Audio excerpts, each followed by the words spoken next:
Nationwide. Kada balita nationwide. Sa iba pa mga balita mga kabrigada, kasado na ang bilateral meetings ngayong araw ni Pangulong Ferdinand Marcos Jr. kina Indian Prime Minister Narendra Modi at Indian President Draupadi Murmu.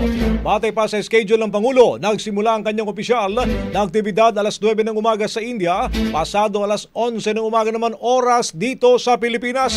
Unang magkikipagpulong si Pangulong Marcos kay Prime Minister Modi sa Hyderabad House.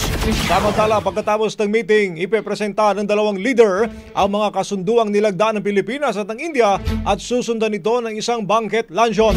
Nauna nang sinabi ni Pangulong Marcos na layunin ng kanilang pag-uusap ni Prime Minister Modi na itaas ang antas ng relasyon ng dalawang bansa sa strategic partnership.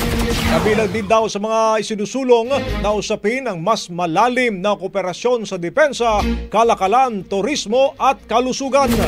Kahapon mga kabrigada sa hapon nakatakda ang pagkikipagkita ng Pangulo kay President Murmu sa Ratchaburi, Brabant kung saan magtatapos sa isang dinner banquet ang day 2 ng kanyang state visit. Brigada Balita Nationwide. Ang bahaging ito ay hatid sa atin ng Yummy ES2 Oral Drops. Simulang tuparin ang pangarap ng iyong anak. And starting now,